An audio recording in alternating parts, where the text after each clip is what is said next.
Welcome to the History of European Theatre podcast, and thanks for joining me on this journey through millennia of theatrical history. For this bonus episode of the podcast, I had the chance to talk with Dr Agata Luksza, author of the book Polish Theatre Revisited. Agata's work is a study of the fan culture that existed around the theatres in Warsaw in the later 1800s, where, through the experiences and behaviours of theatre fans, she examines the cultural impact of theatre in Warsaw and the way it was used in the cultural battles of the time and the fight for Polish identity. It's an interesting examination of theatre and the social culture of the time, which she peppers with some fascinating anecdotes of theatrical life, which illustrate just how much, and in some cases how little, things have changed.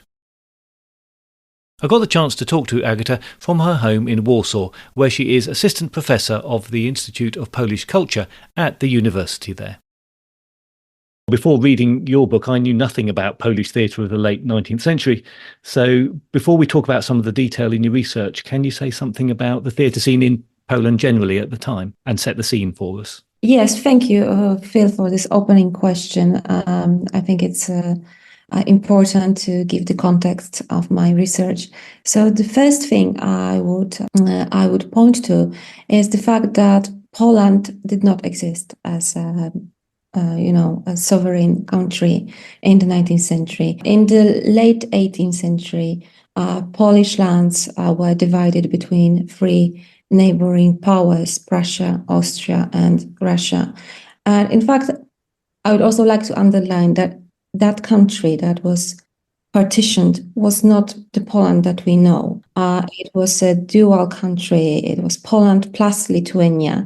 So there is no easy connection between contemporary Poland and that country that ceased to exist in the late 18th century. Right. What it meant for artists, for theater practitioners, was that they suddenly woke up in different legal, political realities. So cities such as Warsaw, Kraków, were in different partitions. Mm-hmm. Warsaw, in the early 19th century, became part of Russian Empire. It was the capital of what we call Kingdom of Poland.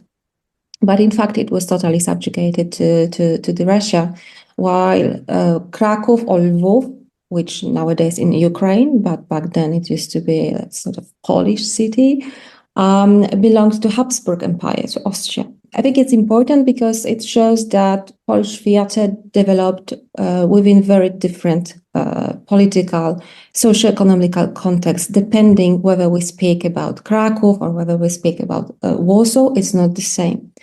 The second thing I think is crucial for understanding Polish theatre in the 19th century is that it was quite recent.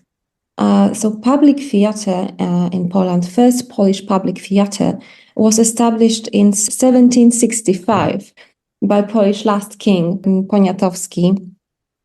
And this theatre was the first institution that allowed for sort of ordinary people to go and see a theatrical performance, provided, of course, that they paid for their tickets. And that was in Warsaw. In late 18th century. So then after the partition period, this theatre kind of exists and still performs under different names. It gradually became what we call the National Theatre. And from this National Theatre in Warsaw, throughout the 19th century, developed a very peculiar theatrical institution that we call the Warsaw Theatres, or the governmental theatres. Mm-hmm. It was a theatre conglomerate that consisted of several stages and several acting groups, including the Grand Theatre or the Variety Theatre and some smaller stages. And when we talk about Warsaw Theatre in 19th century, we basically talk about this institution. Right. It could no longer be called the National Theatre because after one of Polish uprisings in 1830, Russian authorities did not tolerate the adjective "the national." That's why it was the Grand Theatre and then the Variety Theatre, etc. So my research focuses on the Warsaw Theatre because, as you see, it's kind of complicated when you want to really dig into the context. This situation is not easily comparable with situation in Krakow, for instance. Also in terms of legal realities in which the artists had to create and perform. So in Russian Empire, everywhere, not only in Kingdom of Poland, but everywhere, the censorship was very strict.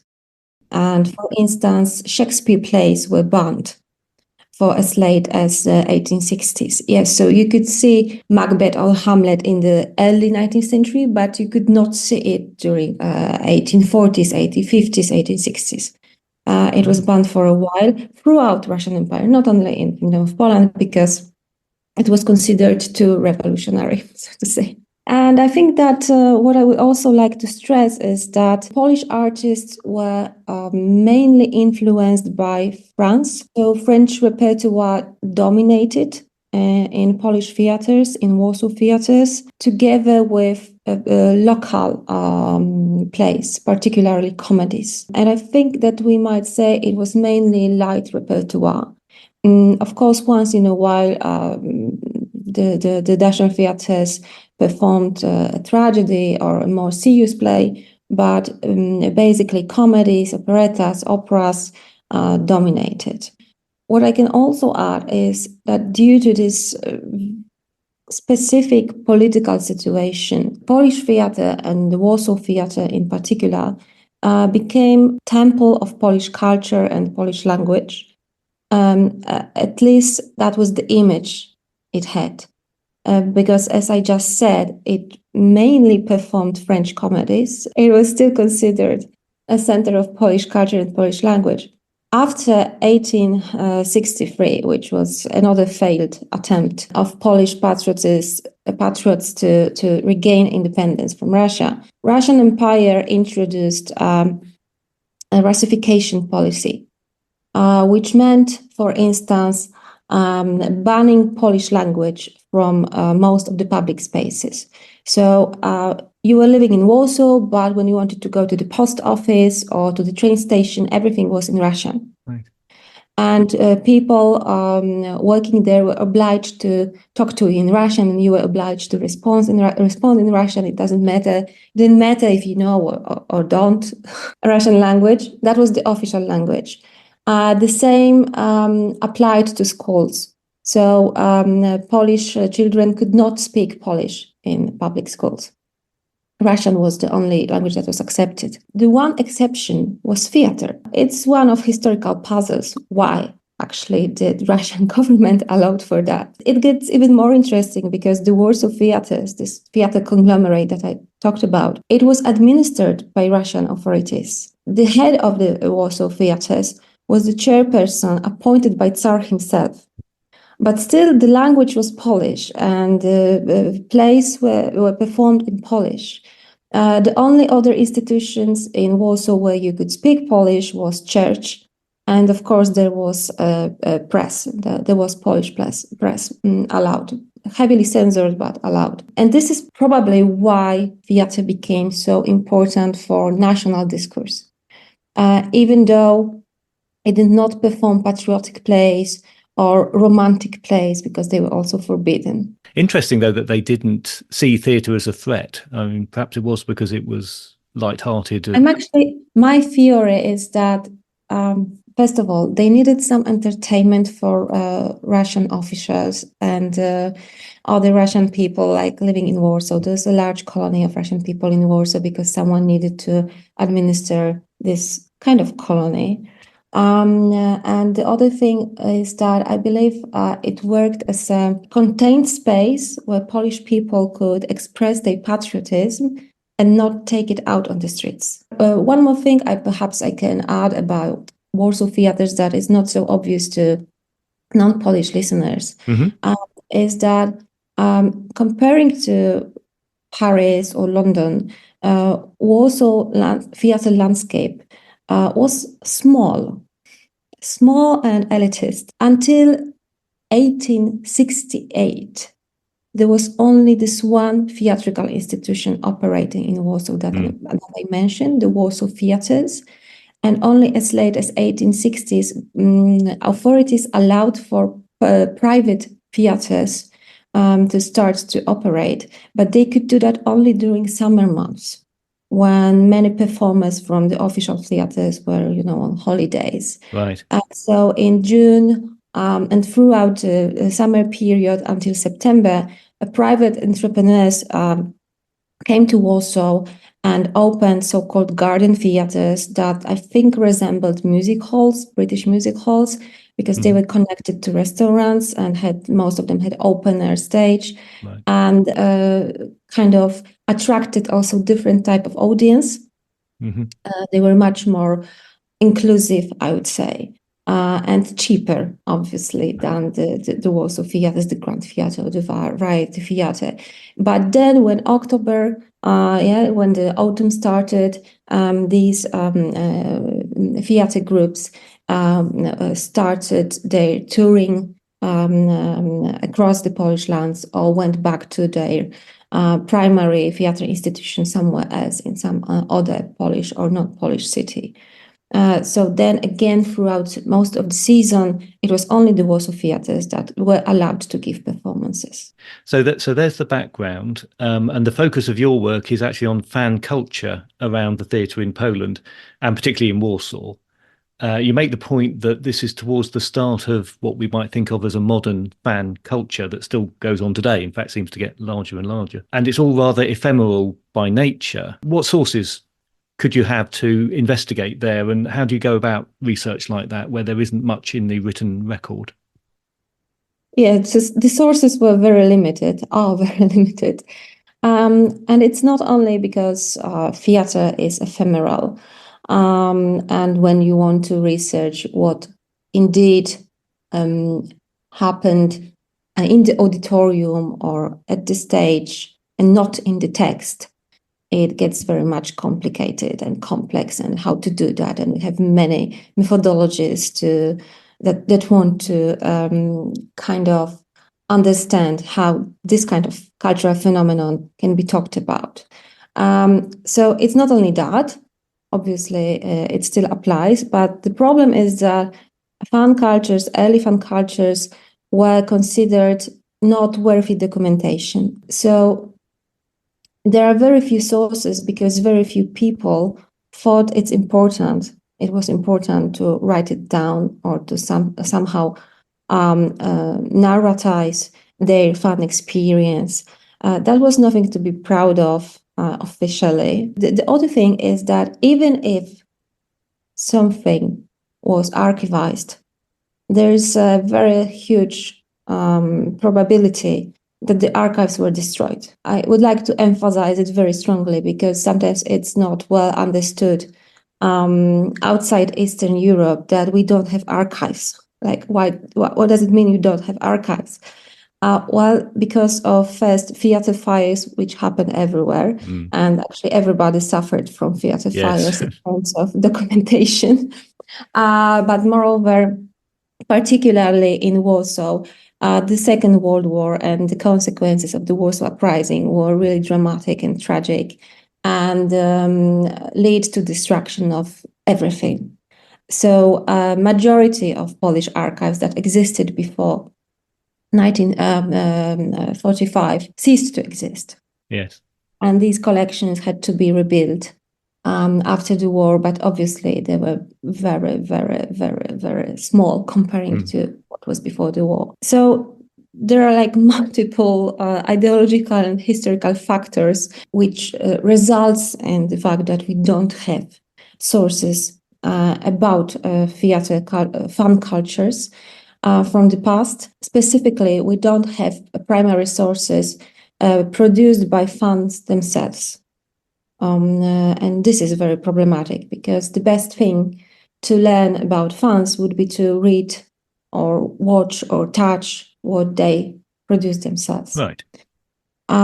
These sources are very, very limited. To give you an example, there is only one diary written by a self-confessed theater fan girl. And to make matters worse, she confessed also that she thoroughly edited it when she was an older lady.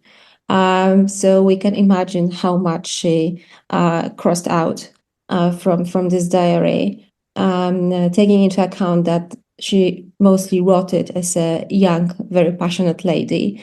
And then, as I said, edited it 40 years later.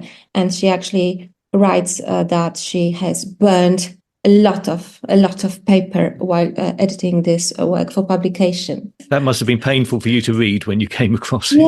Yes, I can't stop from imagining what she burned. This is such an interesting question for me. And then another example: letters written by fans to their idols. We know that theater celebrities, like today, got a lot of attention and they got a lot of letters. We know it from, for instance, their correspondence with their family, their own memoirs, press. It's everywhere. It's clear that people who adored these theater stars used to write to them with many different reasons. So I started to look for such letters in Polish context. I was particularly interested in letters written to Helena Modrzejewska by Polish fans, as she was the most famous and most successful Polish actress in the 19th century. I even wrote to the foundation of Helena Modrzejewska that exists today in Krakow, and they know everything about her. They have all the sources. They publish a book about Helena Modrzejewska every year, asking for some letters from fans. And they said that they don't have any. And if I find anything, they would be really glad to include it in their collection.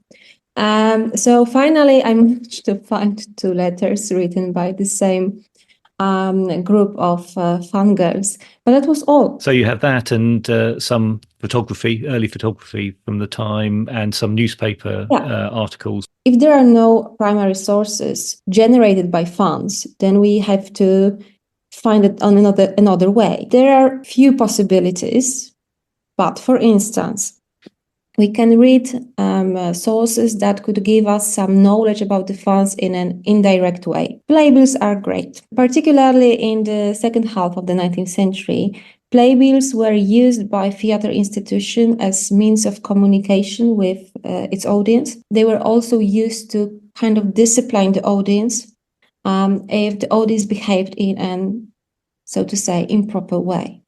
So improper behavior in theater is something that is very strongly connected to fun behavior in theater, because this is this kind of behavior that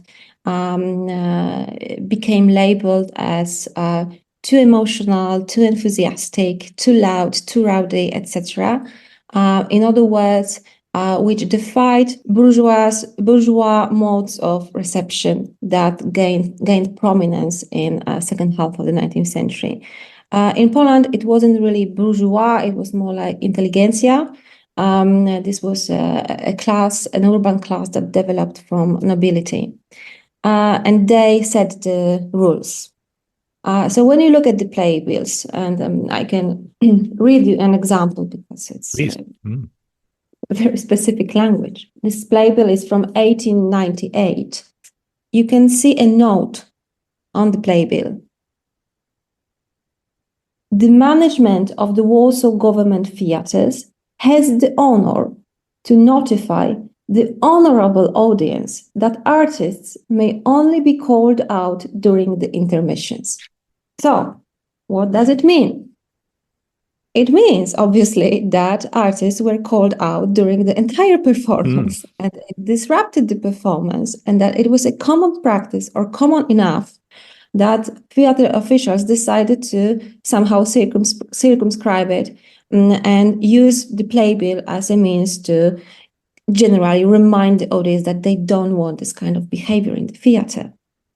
So you can read official records or many sources kind of against the grain, to imagine what could have happened in the auditorium. The other method is to reconstruct social and material landscape in which fans lived, because it gives you a possibility to understand what kind of role theater could have in their lives, in their lived experience. And then again, I also think that we can experiment with how we write the history, because there are many levels of producing the history. It's not only how we work with the archives. Of course, it's very important, but that's not the only factor.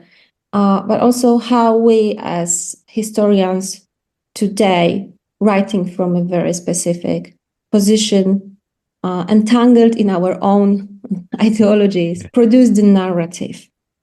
And I thought that when I was writing this book, I came to conclusion that because the sources are so limited and I work with them very indirectly, I think I can allow myself for some informed speculation and try to use some more immersive methods of writing history.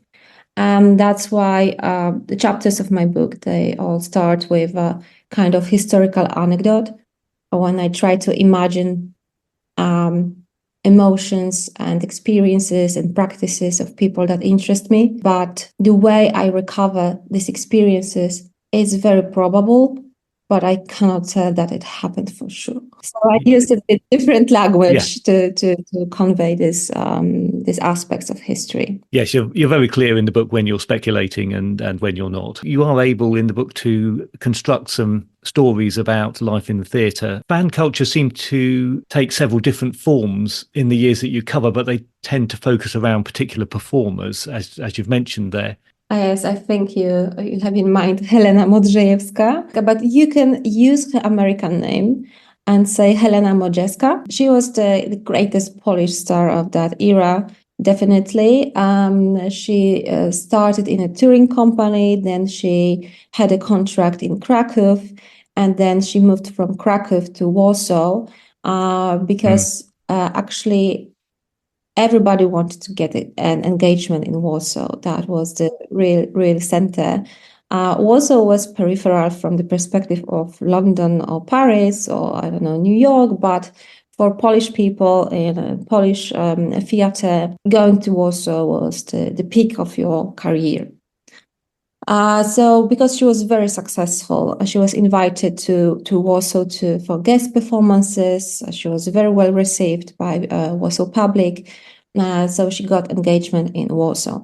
And this is the moment when she really turns from a popular actress into a star. And after a few years of performing in Warsaw, she started to think about international career.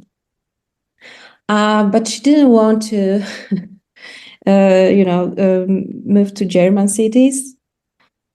She thought that it might be problematic with Polish audience, becoming a German actress, and she didn't want to lose Polish support.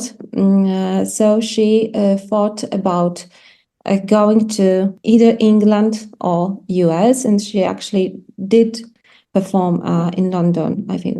But she decided that US is a better option because she started to learn English quite late, so she could not get rid of, our Eastern accent.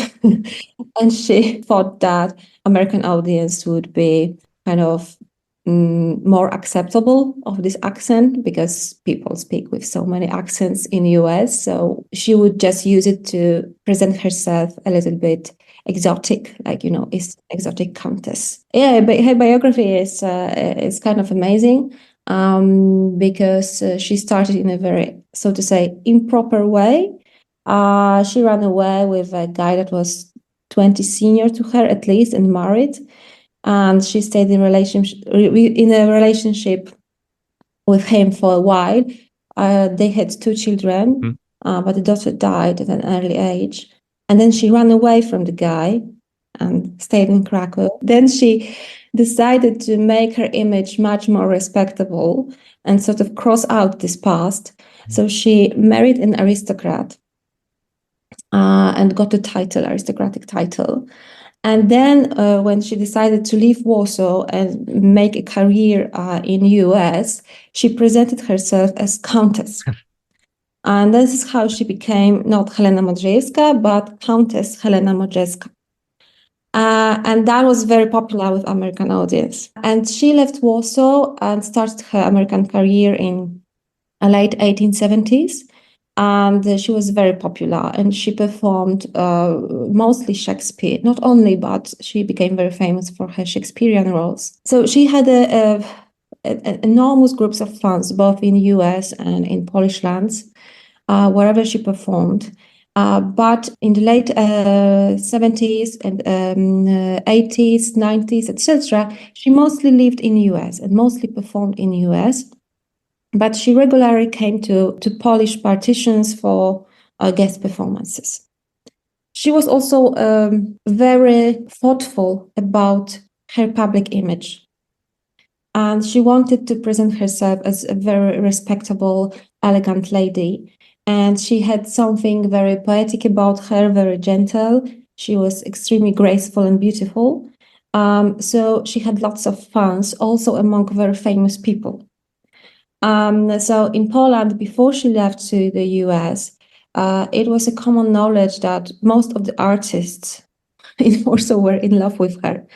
Of course, she was married to this aristocrat guy, but she had a circle of male artists attending her all the time, writing about her, painting her, etc.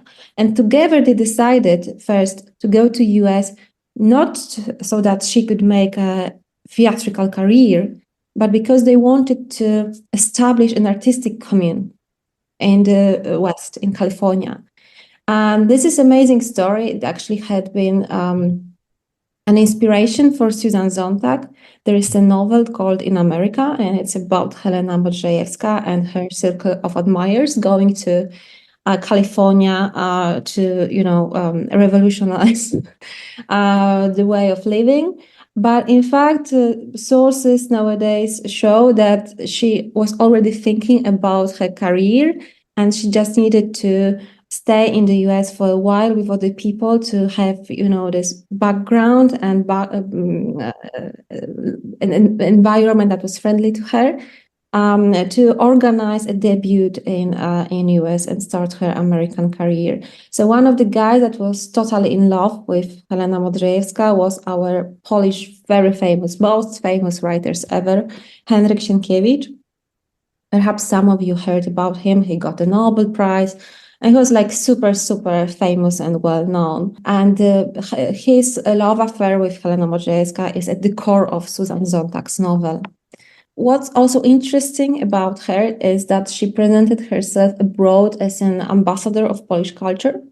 But at a certain moment, she also kind of crossed the line and became a political actress. We don't know how much voluntarily this happened. She always considered her to be very patriotic and first of all, a Polish woman and secondly, an actress. However, that's what she publicly said, but when you look at what she did, it seems actually other way around. For Polish audiences, she became kind of a center of patriotic tributes in the early 1880s after the tragic suicide of a young Warsaw boy named Ignacy Neufeld. This is a very famous story in Polish theater history and in Polish history generally. The boy presented Helena Modrzejewska with a bouquet in the theater after one of her guest performances in January 1880. And it was nothing extraordinary, actually. That was a common practice that artists were given bouquets and other gifts by their admirers, fans, after the performance, or sometimes even during the performance. And he gave her these flowers on behalf of himself and a group of his friends from high school. He was just 17 years old. But something weird happened, and this gesture was interpreted by Russian authorities as a manifestation of patriotic sentiments.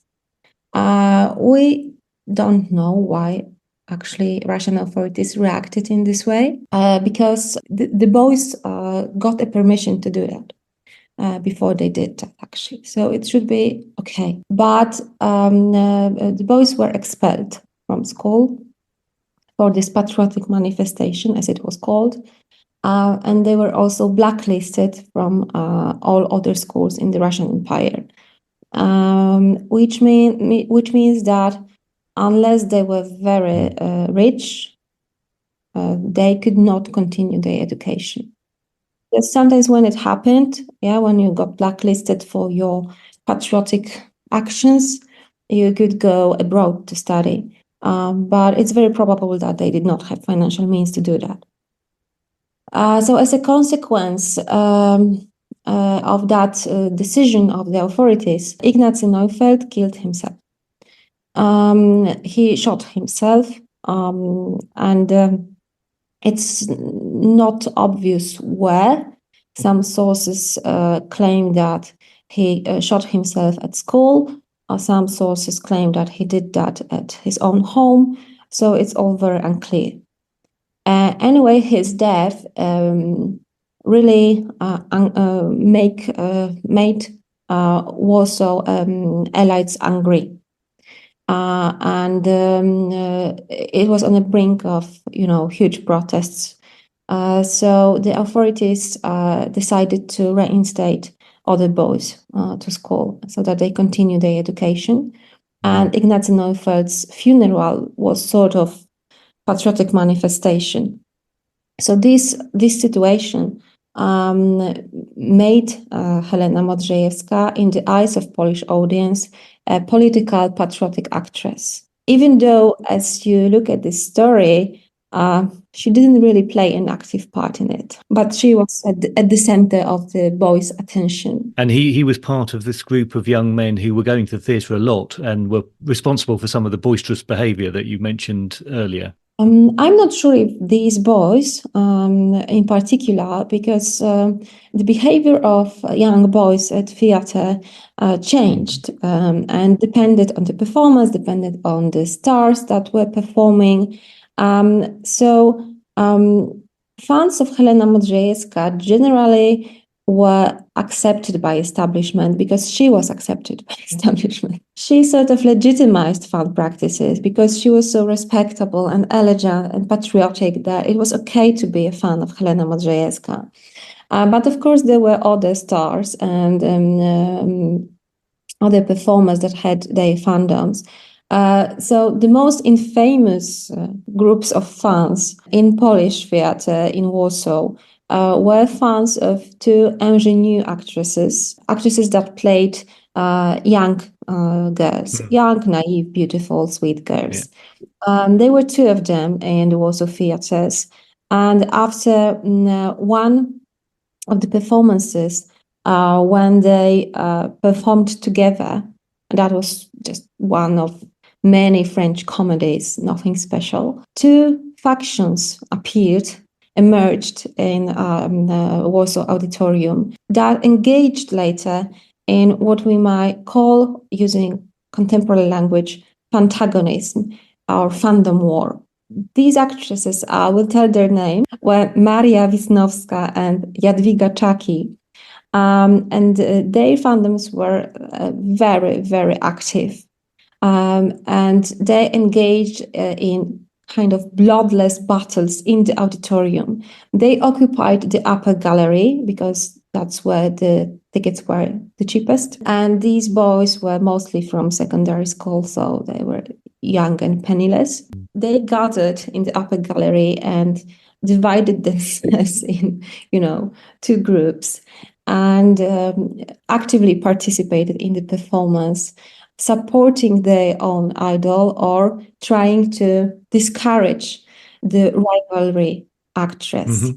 So you can imagine what was happening. Let's say that Maria Wisnowska enters the stage. At this moment, all fans of Maria Wisnowska start to clap and shout and welcome her to the stage very, very loudly.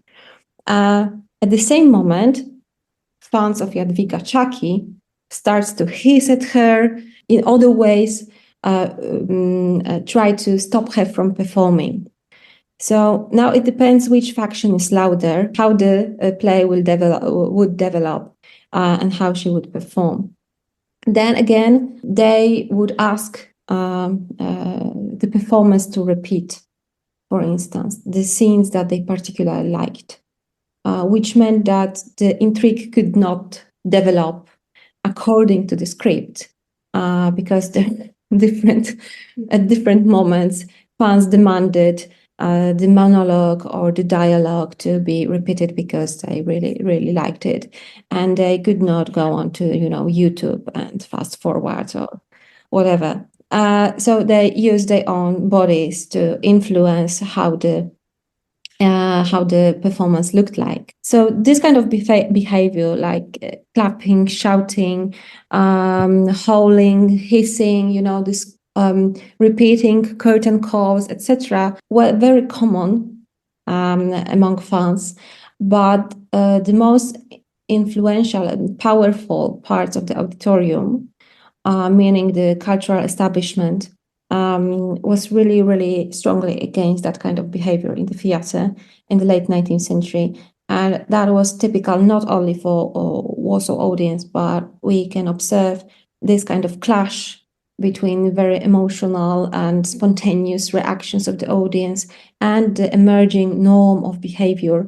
We see this clash in different parts of Europe, in different cities, and also in the US. So it only depends on the local context what kind of social group was trying to impose the system of norms and values on the rest of the auditorium.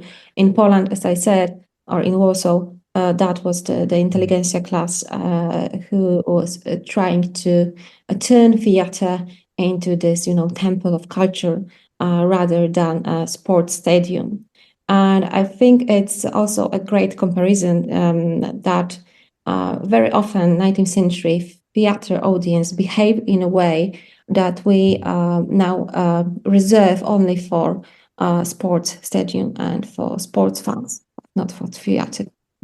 What I actually liked about this, so to say, rowdy behavior in theater is that, for instance, it was common to come to the auditorium whenever you wanted, because people could not turn on TV or go to the cinema. They went to the theater, of course, if they could afford that. But how many times can you watch the same play, the same performance for 3 or 4 hours? Because these were long performances with long intermissions. So people had their favorite parts of the performance and would come only to see that part. It's even reflected in opening hours of theater box offices. So most of the performances started at 7 p.m., but the box office was always opened until 9 p.m. at least. Because many people would skip on the first act because they really like the second act or the third act. So why sit in the theater for 3 hours if you just want to be there for 1 hour? And also they would leave the auditorium whenever they wanted, if they were no longer interested and had other business to attend. They also, I think, similarly to contemporary audience, very often came to see the star. So they weren't really interested in the entire performance. They were interested to see their beloved star. And it's a funny, well-known case with Helena Modrzejewska when she was still working in Warsaw. So thanks to her, Shakespeare came back to Warsaw stage because, as I said, she was a great fan of Shakespeare and she really wanted to play it in Warsaw. So she had her ways with the authorities to convince them that Hamlet is actually a family drama. It has nothing in common with power struggles. So it's really okay to perform it. And thanks to her, Hamlet could be performed in Warsaw.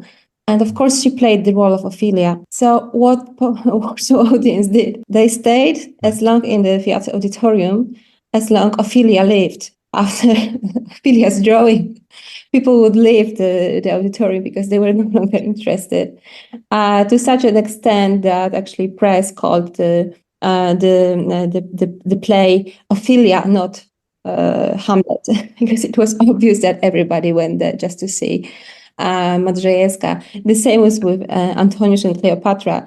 It was called Cleopatra because it was clear that people just want to see Madrzejewska as a Cleopatra. And maybe that brings us on to another part of your book where you talk about the international tours that did come to Warsaw, even though it was kind of a bit on the edge of European theatre at the time.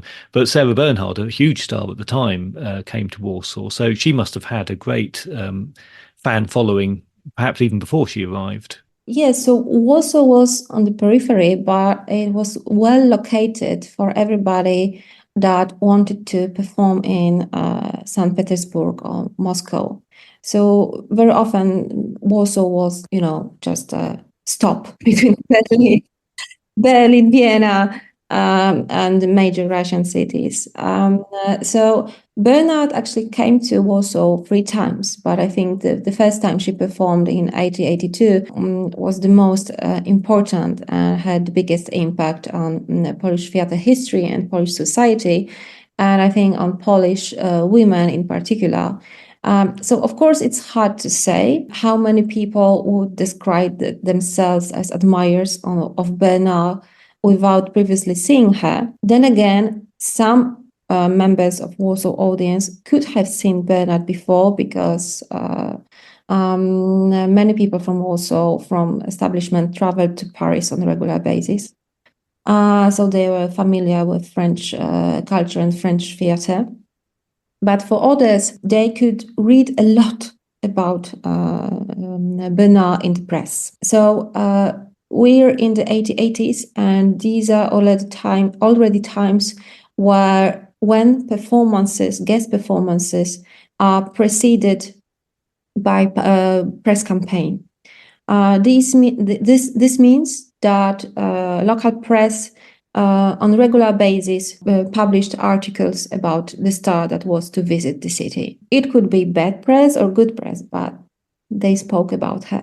I think it's very telling that people crowded for tickets for Bernard's performances. We have records that people stood in a line already at night before morning opening of the box office, when it was known that the tickets would be released. Right, so clearly there was a lot of buzz around the fact she was in the city, and that was presumably some of her classic roles. Yes, obviously. She started her performances in Warsaw with La Dame Camélia, very famous role because she was dying standing in the end of it. So yes, people were very, very excited about her coming to Warsaw, but most of the critics before seeing her did not write well about her. She was considered by Polish theater people as a kind of celebrity in a negative sense, meaning that she is well known because she was well known because she made lots of scandals, and that was how she got the attention, and not due to her acting abilities or artistic mind. This point of view changed after Bernard performed in Warsaw.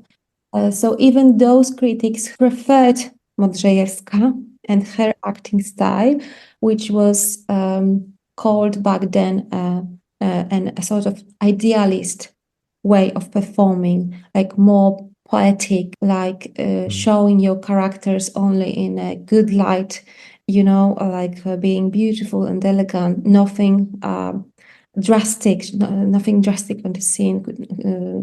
That was how she performed. Bernard was called a realist, which sounds funny today, but if we compare 19th century acting style with what happened next in theater with the Great Reform, but back then she was called a realist because, for instance, she used to, that was the rumor, she used to visit hospitals or mental hospitals to study, living people and copy their behavior and mimics on stage.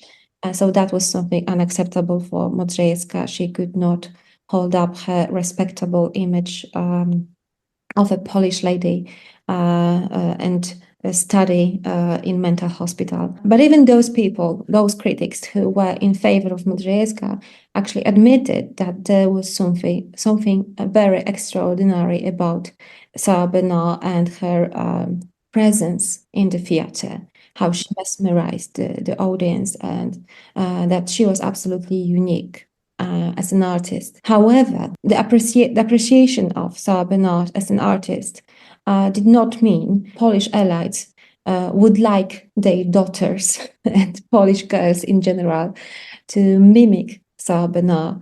And that's what probably happened. I'm saying probably because the sources are very indirect, meaning there are plenty of satires, caricatures, and other disciplining press articles that ridicule girls' behavior and their imitation of Sarah Bernard outfit and behavior.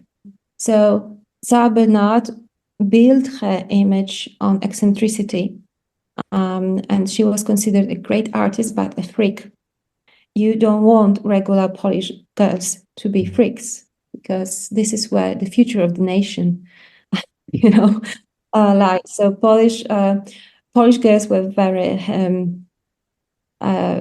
heavily disciplined in their behavior and in their relation with their bodies and their life decisions.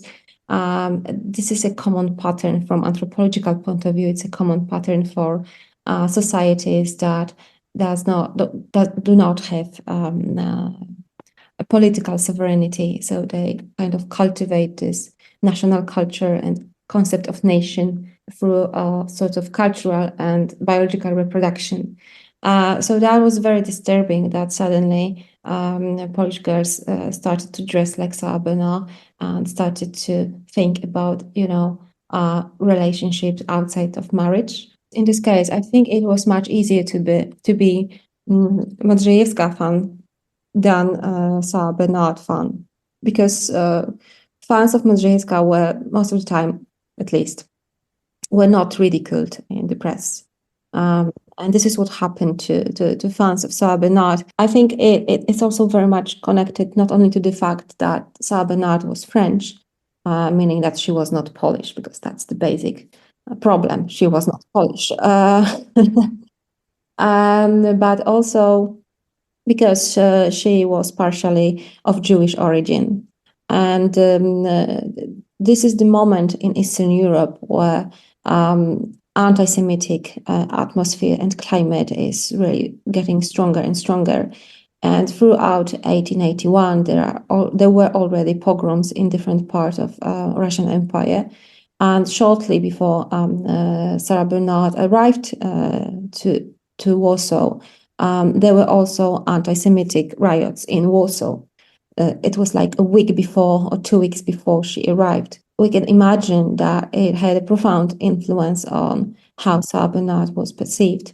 We also know that people were anxious that her performances would lead to another anti-Semitic riots in the city. Luckily, this did not happen, but there was social fear that her performances, her being in Warsaw, could again stimulate such social riots. My thanks to Agata for taking the time to talk to me.